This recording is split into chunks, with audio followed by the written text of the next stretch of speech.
예, 재밌는 여론조사를 뉴스토마토가 했네요.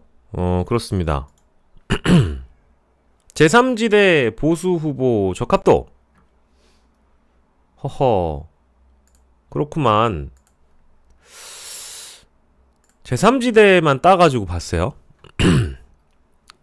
보수 진영의 제3지대 차기 대선 주자로 이준석 허은하의 지지세가 팽팽하다.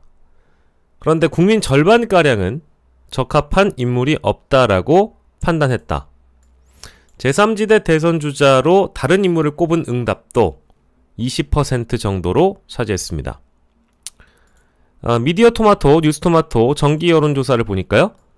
보수 진영의 제3지대 차기 대선 주자로 누가 가장 적합하다고 묻는 질문에 전체 응답자의 11.3%는 이준석, 10.5%는 허은하 전 대표를 지목했습니다.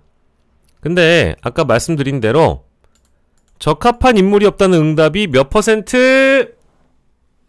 49.7%입니다. 이 두 분을 선택한 수치보다 야, 니네 둘도 아니야 라고 이야기한 수치가 적합한 인물이 없다라는 응답이 대략적으로 50%입니다. 그리고 자, 그 외 다른 인물은 20.8%입니다. 그러니까 이제 70%가 이준석 후보와 허은하 후보를 택하지 않았다는 얘기가 되겠죠. 잘 모르겠다라는 응답까지 우리가 포함하면 7.7이거든요. 그럼 대략적으로 80%에 가까운 여론조사 응답층이 이 두 후보를 제외하고 생각하고 있다. 이겁니다. 근데요, 어차피 ARS 조사이고요. 1013명을 대상으로 실시됐기 때문에 응답률이 4.3%라고 한다면 그 안에서 뭐 얼마나 많은 사람들이 응답을 했겠어요? 그래서 아마도 이준석 후보 측에서는 이 여론조사에 대해서 축소시켜서 받아들일 것이고, 어제 제가 시범쇼에서 만났던 허은하 후보와 관련해서는 허은하 후보는 이제 이런 여론조사를 언론 공보에 굉장히 많이 또 쓰시겠죠. 지역별로 좀 보면 더 재밌는 결과가 나왔습니다. 예, 여기 기사 내용 그대로 보면 3월 18일 이준석 의원을 거의 추대 형식으로 해서 개혁신당 후보로 확정했고, 허은하 후보는 지난달 23일 개혁신당을 탈당하고 대선 출마를 선언했습니다. 예, 두 사람 모두 거대 양당에 얽매이지 않는 보수 진영의 제3지대 후보인 것으로 뭐 이제 확인이 되고 있다. 이제 이런 내용인데, 자, 볼까요? 연령별 보면 모든 세대에서 적합한 인물 없다, 다른 인물이다, 뭐 이런 얘기 많았는데, 연령별로 이 의원과 허 전 대표의 지지율 차이는 크지 않았다. 20, 30대 지지율에서 강점을 보였던 이준석 의원도 이번 조사에서는 크게 두각을 드러내지 않았다. 20대 이준석 15.5, 허은하 10.3, 30대 이준석 14.1, 허은하 5.2, 30대에선 좀 크게 벌어지죠. 자, 40대, 50대로 넘어가면 요것도 보세요. 40대 허은하 17.4, 이준석 8.8, 50대 허은하 13.9, 이준석 12.6, 60대 허은하 10.1, 이준석 7.3, 70세 이상 이준석 10.1, 허은하 3.6. 자, 지역별로 보면 요거 재밌습니다. 지역별로. 자, 모든 지역에서 보수 진영의 제3지대 후보로 적합한 인물 없음, 다른 인물이다.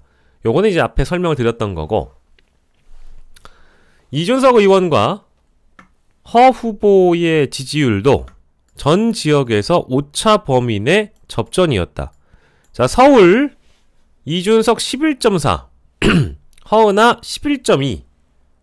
허허.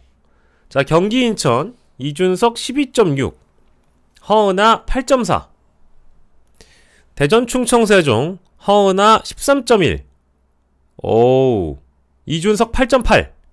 대전 충청 세종에서는 밀렸네요. 광주 전라 이준석 15.3, 허은하 11.5, 강원 제주 이준석 18.6, 허은하 5.7인데 보수 지지세가 강한 대구로 가보면 대구 경북 허은하 12.6, 이준석 7.3, 부산 울산 경남 허은하 11.4, 이준석 8.1. 예, 요렇게 이 두 사람에 대한 평가를 해줬습니다. 중도층 가보면 마찬가지인데 뭐 적합한 인물 없음, 다른 인물이다, 이제 이런 응답 빼고 할게요. 왜냐하면 그 포션이 너무 커서 이 조사에 대해서 의미가 없다라고 이제 이준석 후보 측은 주장할 가능성이 매우 크지만 있는 그대로 보겠습니다. 여기 보면 중도층에서 이준석 의원과 허 후보를 선택한 응답은 팽팽했습니다.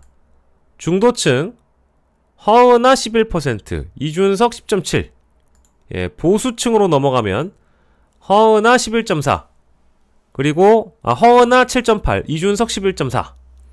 진보층으로 가면 허은하가 13.1, 이준석 11.6. 허허. 재밌습니다.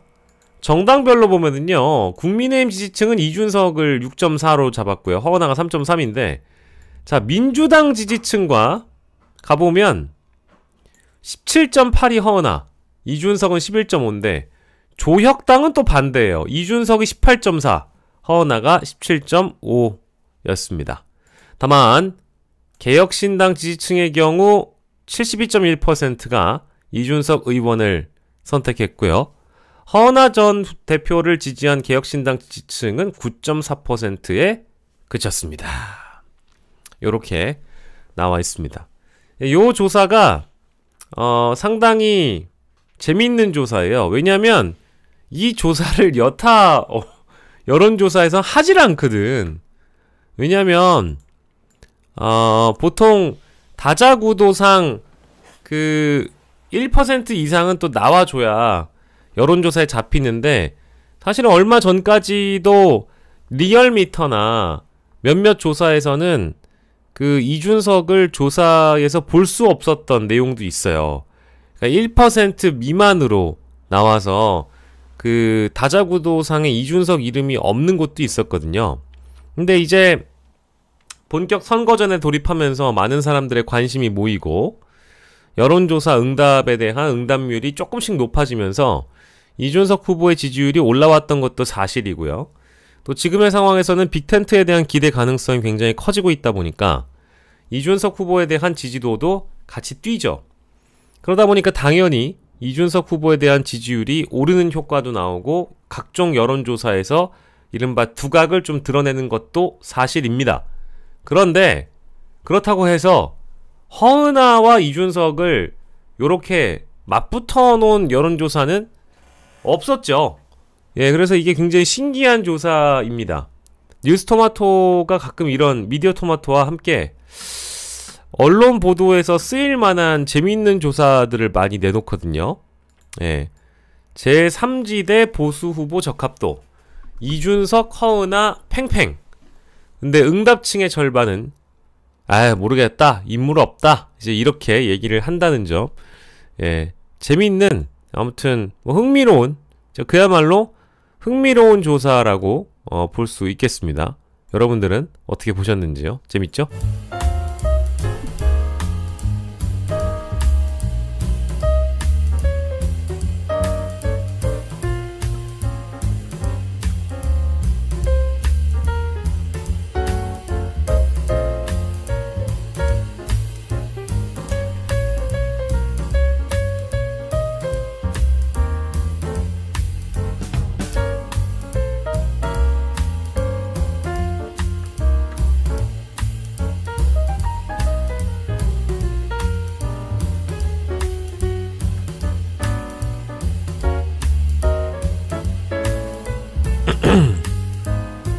자, 다음 여론조사 보도록 하겠습니다.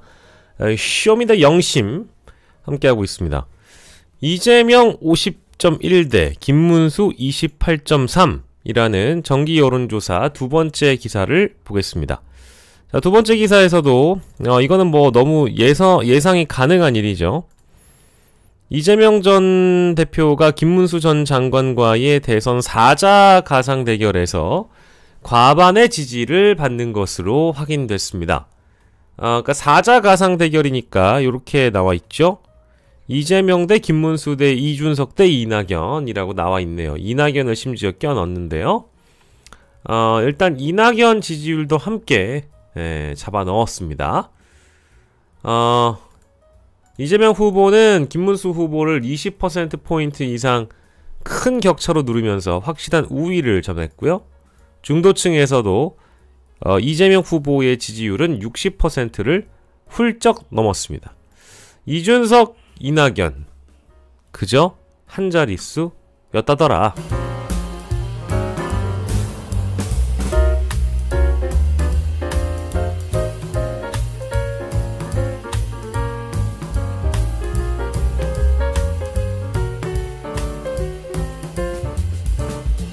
요렇게럼 나왔다라는 얘기인데요. 여기서 보시면 요것도 봐야 되겠죠. 기타 다른 후보 지지할 후보 없다 잘 모르겠다 10%가 넘습니다. 그래서 5.2% 4.9% 요 4자 구도 하에서는 한 자릿수에 머물 수밖에 없다. 그리고 제가 이거는 뭐 이제 앞으로 반복적으로 설명드리겠습니다만은 앞으로 반복적으로 설명드리겠습니다만은 잘 생각을 해보세요, 여러분. 뭐겠습니까? 이 선거가 열기가 더 뜨겁게 달아오르고 이 표심이라는 게 점점 양쪽으로 몰리고 쏠리게 될 상황이 생길 수 있어요. 어떤 상황이냐? 자, 이재명 후보는 지금 중도층에서도 이 조사로 토대를 보면 이미 과반을 넘는 60% 이상의 지지를 받고 있고요. 최종 종합적인 수치가 50.1%인데 김문수가 4자 구도에서 28.3이 나와요. 그러면 이미 양쪽은 지금보다 훨씬 더 시간의 흐름에 따라서 결집은 비례하게 되어 있습니다. 말이 어떤 말이냐? 이재명으로 결집하고요. 범보수 단일 후보인 김문수나 한덕수나 한동훈으로 결집하는 효과는 불을 보듯 뻔한 일이에요. 그래서 제가 이 말을 드리는 이유는 뭐냐? 어차피 이 세 사람 다 합치면 선거에서는 1 더하기 1이 2가 되는 게 아닙니다. 이 어차피 3명 다 합쳐도 얼마다? 38.3이에요. 38.3. 네, 40이 안 넘죠? 근데 이렇게 단일 후보로 독주하는 것과 단일 후보로 모든 사람을 제끼고 앞으로 치고 나가는 것은 한계가 있어요. 한계가 분명히 있습니다. 그러니까 중도 무당층과 혹은 저기 일부 보수층 중에 국민의힘 진짜 뽑을 사람 하나 없다. 외부에 있는 사람도 하나 없다. 어떻게 한덕수랑 단일화를 하냐. 정말 개쓰레기 같다 지금 상황이. 이런 경우에 이제 이재명 후보로 넘어오는 그런 표심까지 우리가 감안을 해본다면 이 단일화를 했을 때 얻어지는 시너지와 이재명 후보가 혼자 남아있어서 단일 후보로서 달려가는 것, 그 차이가 이제 얼마나 되느냐 좀 구분해서 보긴 해야 되거든요. 이쪽은 단일화의 시너지가 살아있고 이쪽은 이미 이제 경선이 종료됐고 그 컨벤션 효과를 누리고 있는 거니까 굉장히 지지율이 압도적이죠. 조금씩 이제 그 지지세를 올려갈 가능성이 높고요. 이쪽은 지금 이 단일화로 컨벤션을 노리는 건데 제가 아까 말씀드렸습니다. 1 더하기 1은 2가 아니라니까요. 여기 보시면 김문수하고 이준석이 합쳤을 때 이준석의 지지자들이 김문수를 찍을 가능성 얼마나 됩니까? 없죠. 자, 김문수와 이준석이 합쳤을 때 김문수의 지지자가 이준석을 찍을 가능성 얼마나 됩니까? 없습니다. 한덕수가 여기에 나온다고 하더라도 한덕수와 이준석이 합했을 때 이준석과 한덕수가 합했을 때 양측의 지지자들이 단일화로 내 지지 후보의 표를 잠식할 거다라고 생각하는 건 진짜 크나큰 오산이죠. 그래서 만약에 3자 구도나 4자 구도가 됐을 때는 그저 내 표가 사표가 되지 않기 위해서 나는 원래 지지하던 후보를 뽑게 됩니다. 그것을 좋은 표현으로 따지면 소신이고요. 나쁜 표현으로 따지면 분열입니다. 합치든 합치지 않든 어차피 큰 변수가 되지 않는다는 전제를 설명하기 위해서 여기까지 말씀을 드린 거고요. 예. 설령 합치지 않는다고 하면 상황이 어떻게 되냐? 지금 이 이낙연, 이준석이 이대로 출마하잖아요? 이대로 출마하면 28.3%가 아니라 김문수는 더 올라갑니다. 이재명도 더 올라갈 가능성이 높아요. 이 양대 후보에 대한 결집만 커지지 제3지대에 있는 후보들은 그 어떤 표심도 발휘하지 못합니다. 그게 원래 그동안 우리가 봐왔던 다자구도 하에서 선거를 치른다 하더라도 사실상의 양자구도면 내 표가 사표가 되지 않기 위해서 사표 방지 심리가 발동해요. 내가 보수면 이준석을 아무리 뽑고 싶어도 김문수한테 표를 던져요. 그리고 내가 이낙연 지지자면 에라 모르겠다 소신을 지키자 해서 표를 던지면 이낙연을 뽑을 수밖에 없는 거고요. 그런 식으로 뭐 계산이 되는 겁니다. 그래서 이게 지금 여론조사상으로 이 정도밖에 안 나오잖아요. 그래서 어떤 여론조사 전문가들은 이준석 후보가 이번에 10%를 넘게 할 거다. 그래서 선거 비용의 절반 정도는 보전받을 거다. 이렇게 주장을 하시는데 저도 그 가능성이 있다고는 보나 심상정이 아무리 잘 받아도 6% 좀 더 넘게 받았고요. 지난 19대 대선 때는 2% 좀 넘었을 거예요. 19대 대선하고 20대 대선하고 대부분 다 한 자릿수 차이, 한 자릿수였고 10% 언더였기 때문에 보조금을 못 받았습니다. 그게 있잖아요. 그래서 이게 이렇게 보고 나중에 합친다고 해가지고 1 플러스 1이 2가 될 거다라는 어설픈 상상력을 좀 버려야 합니다. 버려야 하고요. 이제 세 축이 다 합쳐버린다. 다 합쳐서 시너지가 날 수도 있는 거 아니냐. 이제 그걸 노리는 거죠. 그 시너지가 없진 않아요. 없진 않아서, 아마도 이제 선거 구도를 좀 간명하게 만들고, 양쪽이 대충 집결하는 게 아니라 총 집결하게 만들어서 압도적인 이재명 후보의 승리를 그래도 좀 방해를 해보자. 이제 요런 전략의 가능성이 크죠. 물론 선거를 패배를 가정하고 뛰는 후보는 없습니다. 그래서 실제 이 사람들도 승리할 가능성이 높다고 이 판에 달려든 거겠지만 실제로 그거는 국민의힘 현역 의원들이 너무나 잘 알고 있기 때문에 이번에 질 수밖에 없다라는 걸, 질 가능성이 높다라는 걸 이미 잘 알고 있기 때문에 어떻게든 자기 장사를 위해서 당권을 바라보고 있는 사람과 대선 후보로서 어떻게든 또 내가 득표율을 끌어올리려고 하는 캠프나 선대위 차원의 고민은 좀 생각이 지점이 다르죠. 방점이 다르다고 봐야 되겠습니다. 자, 유의미한 내용이죠. 10명 중 4명만 김문수를 지지한다. 10명 중 4명만 김문수를 지지한다. 여기 보면은 보수세가 강한 60대 이상에서는 이재명과 김문수의 지지세가 팽팽했다. 지역별로 보면 수도권과 호남 등에서 이재명이 김문수에게 우위를 점했다. 자, 그런데 김 전 장관이 대구 경북에서만 확실히 이재명에게 앞서지만 중요한 건 대구 경북에서조차 김문수 39.4, 이재명 24.1. 대구 경북에서도 김문수의 지지율은 40%가 채 되지 않았습니다. 대전, 충청, 세종, 강원 이쪽 지역도 사실은 민주당에게 유리한 지역은 아닙니다. 근데 이재명 41.1, 김문수 40.2 요렇게 볼 수 있다라는 거. 자, 다음 여론조사를 좀 보겠습니다. 3번을 볼까요? 3번. 자, 사자구도 만나보고 있는데요. 예. 한동훈, 넣어봤습니다. 한동훈을 넣어봤습니다. 한동훈을 넣었을 때, 이낙연이 뜁니다. 자, 요 결과를 이낙연이 매우 좋아한다. 뉴스토마토. 제가 이 선거판에 불쏘시개가 되겠습니다.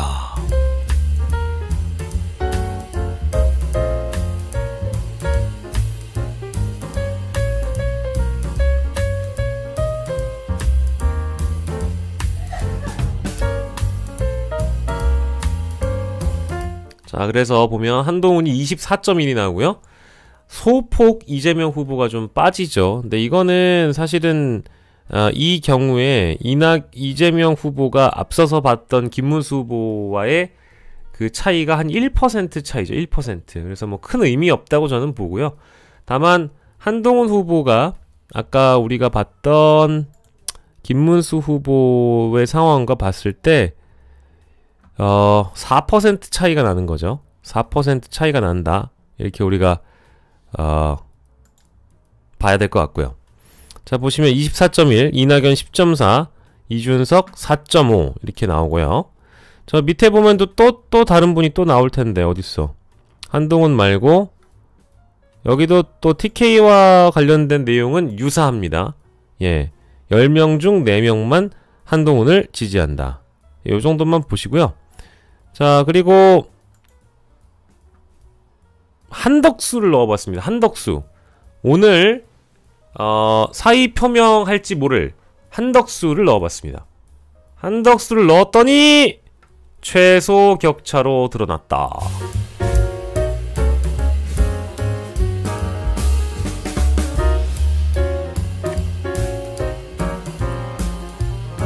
아니, 이럴 거면 경선을 왜 하는 거죠?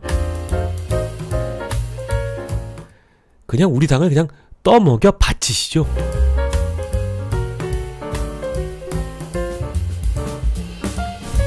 예, 한덕수는 이미 대선 출마가 기정사실화되어 있는 상황이고요. 이 정도의 여론조사가 나왔다라고 한다면 출마를 하지 않을 이유가 없겠죠.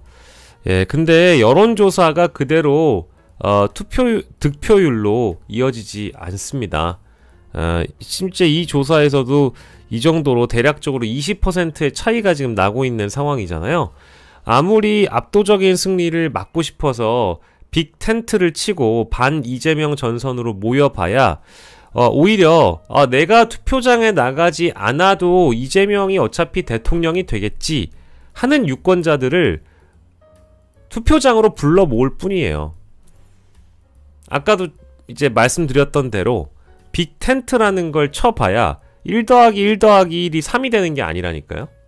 물론 양쪽의 집결로 인해서 이재명과 범보수의 단일 후보가 만약에 나온다면 그 간극이 이재명 후보가 어떤 견제도 받지 않고 그냥 독주하는 것보다는 나을 수 있겠지만 분열을 해도 망하고 합쳐도 망하는 이 딜레마 안에 있기 때문에 그거 왜 그럴까요? 이번 선거가 내란 수괴의 내란 때문에 발생한 선거이고 내란범은 여전히 재판을 받고 있는 중에서 국무총리, 법무부 장관, 노동부 장관이 유력한 보수의 대선 후보로 뛰고 있는 선거에 어떤 유권자가 미쳤다고 빅텐트를 친다 하여 혹은 빅텐트의 수장이 한덕수가 아니라 김문수가 아니라 한동훈이 아니라 이준석이 된다고 하더라도 어떻게 표를 줄 수 있겠느냐. 그것은 내란 세력과의 협잡이라고 보지 이준석 후보가 미치지 않듯 한 단일화를 할 가능성은 저는 매우 낮다고 봅니다. 아마 본인이 그간 뱉어놓은 말이 있기 때문에 단일화 카드를 받기는 어려울 거예요.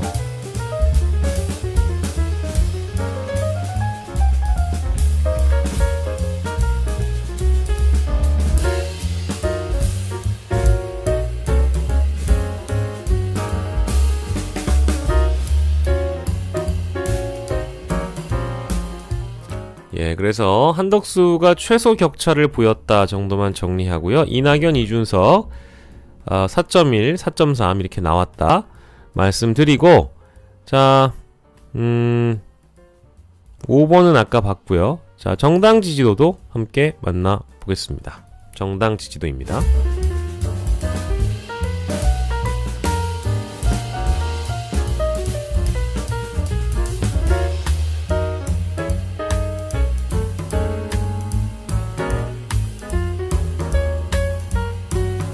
민주당 43.6%, 국민의힘 38.8% 이렇게 나와 있고요. 두 정당의 지지도 격차가 지난주보다 아마 좁혀졌을 거예요. 좁혀졌네요. 이거 그림 보시면. 예, 이 정도로 좁혀졌죠. 좁혀진 이유는 무엇일까?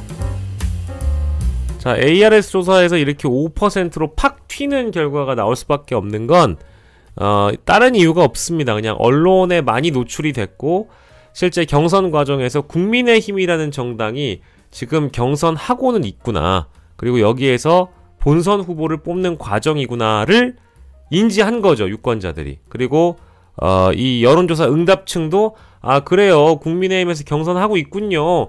바퀴벌레가 좋아, 바퀴가 좋아, 어떤 게 될래? 이런 거 질문하고 있군요. 뭐 정말 어이는 없지만 재미있군요. 이제 이런 인식을 갖게 된 분들이 계실 거 아니겠어요? 그러다 보니까 경선, 본선, 컨벤션 효과가 있다.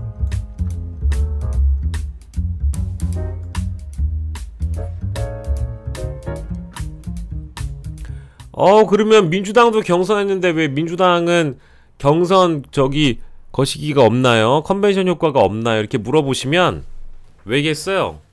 여러분들 민주당 경선 시작하고서 끝날 때까지 이재명으로 시작해서 이재명으로 끝난 선거잖아요.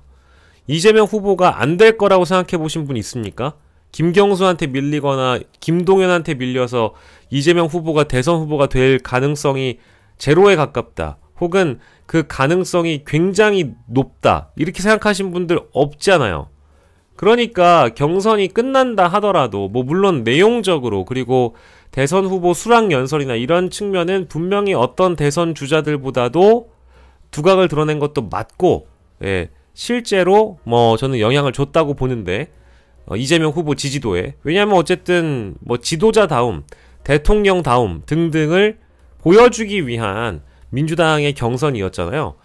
그러면은 사실은 좀 영향을 받아야 되는데 왜 민주당의 지도가 이렇게 조금씩 빠진 거냐? 생각을 해보세요. 민주당 경선은 첫 번째 흥미 유발이 안 되는 경선이었고 두 번째로는 어떤 품격이나 품위 그리고 토론의 질, 내용 이런 거보다는 언론에 더 많이 주목받았던 경선이 어느 쪽인지 그리고 사람들이 예상이 어려워서 누가 될까를 막 이제 이렇게 진단해보고 판단하는 그런 경선은 국민의힘 경선이었잖아요. 누가 보더라도 이재명 후보가 될 걸 알았기 때문에 그래서 관심을 좀 덜 받았기 때문에 이 ARS 조사에서 이렇게 빠져나간 것 뿐이지 이렇게 팍 튀는 것은 그저 어디까지나 관심 유발형이었다 이렇게 봐야 되겠죠. 그래서 ARS 조사는 정당 지지도가 많이 변동이 심합니다. 근데 이 추세만 보시면 될 것 같아요. 이 흐름이라는 게 왜 이렇게 나오게 됐는지 이 흐름은 왜 이렇게 나오게 됐는지 요거는 이제 경선 효과밖에 없고요. 나머지 것들은 쭉 이제 빠져나가는 상황이었잖아요. 오히려 이 전주의 상황을 보면 더 벌어지는 상황이었죠. 이 간극이 더 벌어져 있는 걸 보면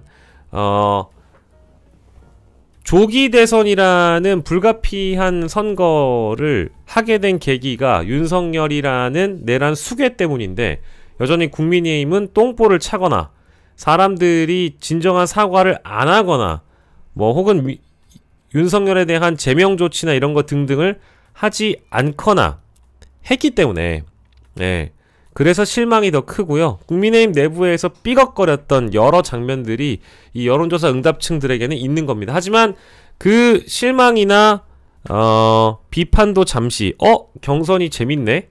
경선 좀 병맛이다. 그래도 누가 되는지 궁금하다. 그 관심의 차이라고 제가 계속 설명을 드리고 있습니다.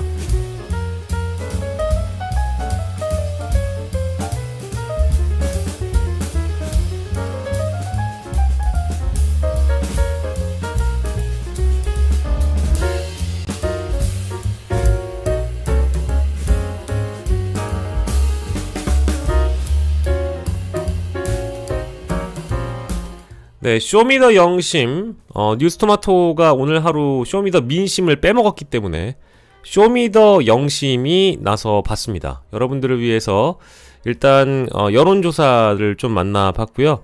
그래도 아까 우리가 재미로 주목해 봤던 내용이었죠. 뭐였습니까? 이준석, 허은하, 이준석. 요거 그냥 재밌게 여러분들이 봐주셨으면 좋겠어서 일단 뭐 다뤄본 거고요. 주변에 혹시 가능하시다면 야, 그 여론조사 봤어? 그 여론조사 재밌음 이라고 전해주시면서 요 내용도 주변에 많이 알려주시면 대단히 감사하겠습니다. 예, 저는 언더독 후보들과 마이너한 후보들에게 관심이 상당히 많습니다. 이런 조사 있을 때마다 여러분들께 많이 소개해 드릴게요. 땡큐.